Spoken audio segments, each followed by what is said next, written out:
what is one thing that you've changed your mind on during the course of your life? Something that was perhaps set in stone with regards to how you viewed it? And what was it that caused you to change your mind on that?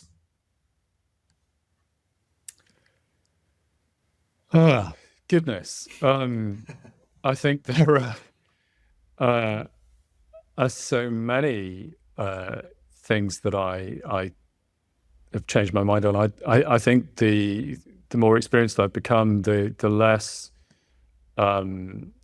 fixed I've been about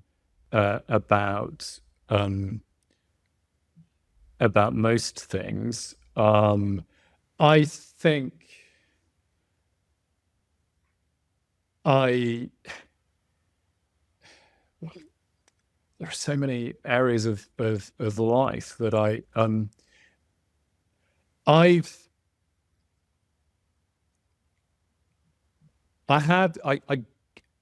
I was brought up to be passionate about history, with the sort of traditional view, traditional sort of childhood of being taken to historic places and so on. So in some ways, it's no surprise that I've ended up doing what I do. I must admit that I'd for a long time assumed that that was quite a common experience and outlook. Something that's become clear to me quite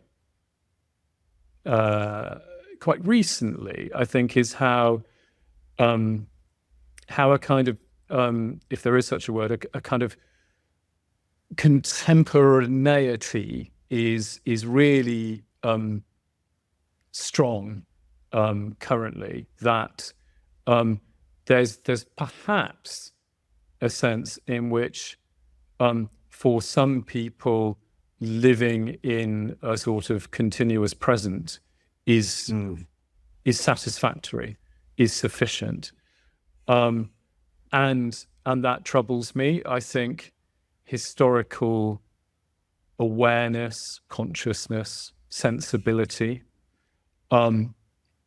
is important and helps us to respond to contemporary experience. I give a lot of talks in schools where I meet that contemporary preoccupation very conspicuously, and I do try to unsettle it because it's always great to have good interaction with the students, and the more confident, outspoken will say, well, your preoccupation with history, it's got nothing for me. I want to live in the present. I want to look to the future.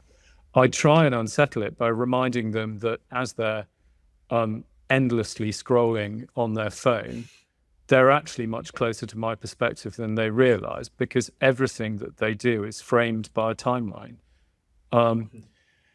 But I feel increasingly the need to unpack that for them, because I fear contemporaneity, the sense that we can cut loose, and there's I think I had a rather, as a young person, I had a sort of rather cozy view that surely we all want to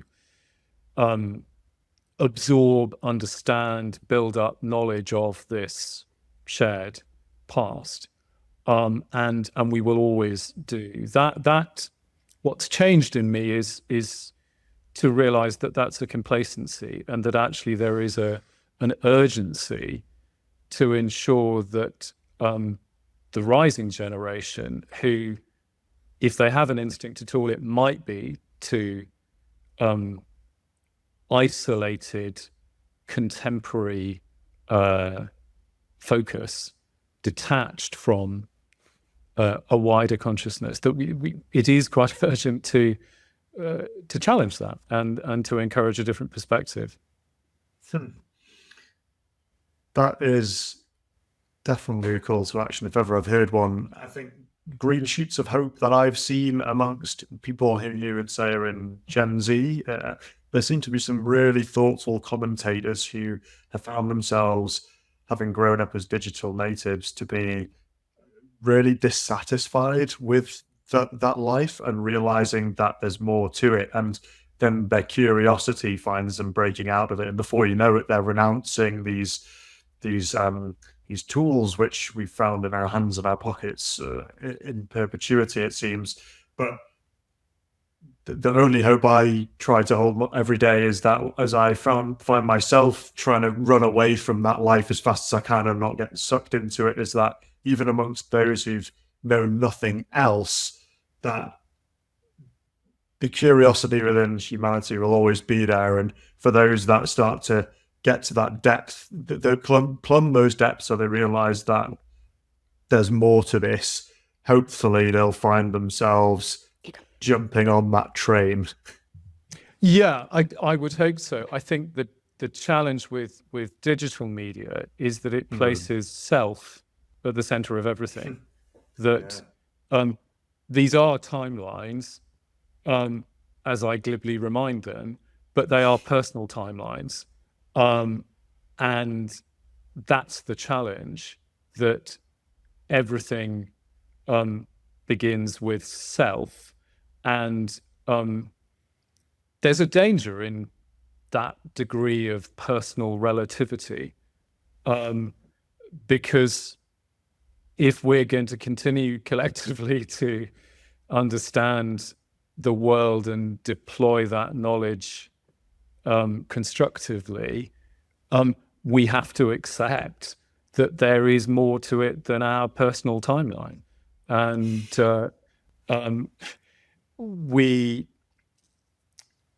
so it's not necessarily a matter of putting down the phone.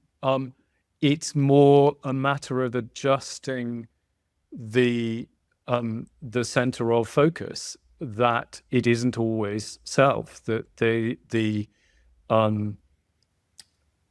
and there's a real danger, that the infant lives in a self-centered universe, but we mature, and we need to remind ourselves of that. I think running in parallel is something that's much less to do with digital media and more to do with the challenges and tensions of the contemporary world. And that is that I hear from a lot of students when I talk to them, quite rightly, that the challenge of history is that it has been commandeered by those who willfully distort, that historical discourse, we only have to listen to a brief glossing of one of Mr. Putin's addresses to see how toxic it can be. And that is another reason that young people coming to adulthood right now, we need to show that historical discourse is not only capable of powering profound harm like the invasion of Ukraine, and that there are other ways in which it can be deployed, and because it's being modeled in front of the current generation in such appalling ways.